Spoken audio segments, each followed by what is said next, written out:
Hello class.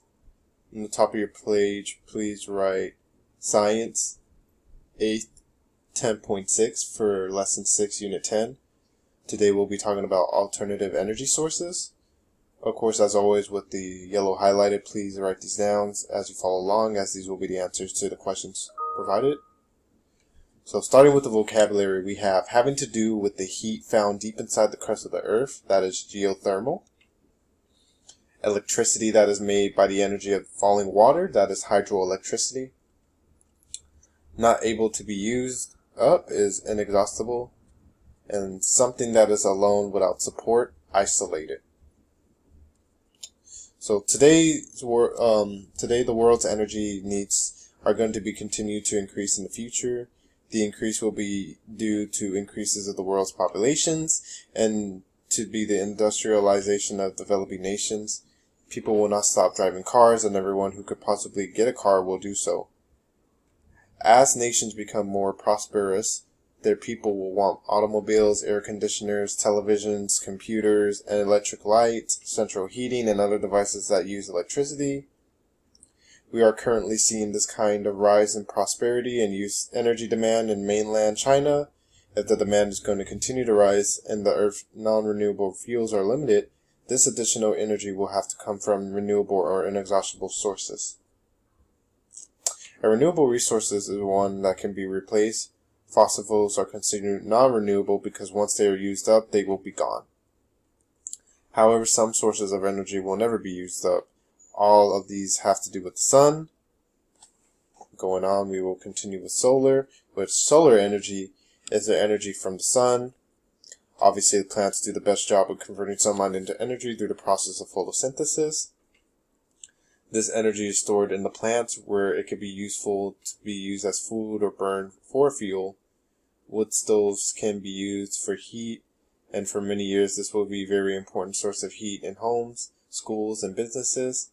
However, wood does not make a very efficient fuel for generating electricity. One application of solar-produced electricity is to provide satellites and spacecraft with electricity for their operation. Since spacecraft cannot be connected to a power grid, they must have a source of locally generated electricity.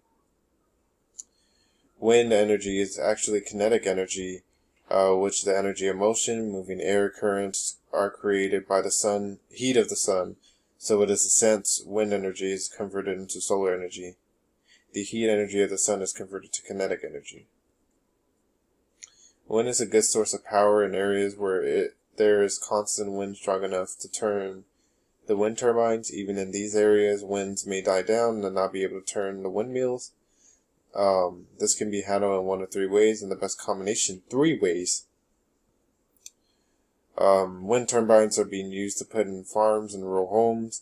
These homes have enough land to dedicate to putting up a tower with a windmill. Wind turbines are also being grouped together to produce electricity commercially. Some of these wind farms provide electricity for entire cities. The percentage of electricity produced in the United States through the wind power has increased dramatically since the year 2000. Wind-generated electricity will continue to increase in importance of the coming years. Hydroelectricity power plants take advantage of kinetic energy of falling water.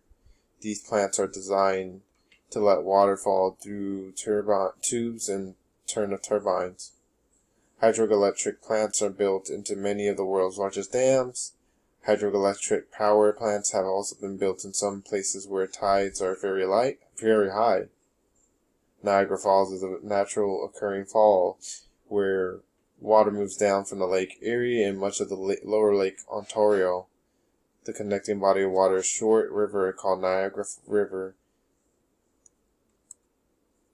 Geothermal energy, the heat that naturally presents in magma, can be used to generate electricity. Power plants that use this energy are built where the magma nearly reaches the Earth's surface. All of these forms of energy are becoming more important to the generation of electricity. Eventually, the majority of the electricity used in the United States will be produced by alternative energy power plants.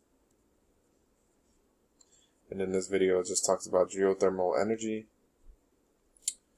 And that is pretty much it for this lesson, guys. Thank you.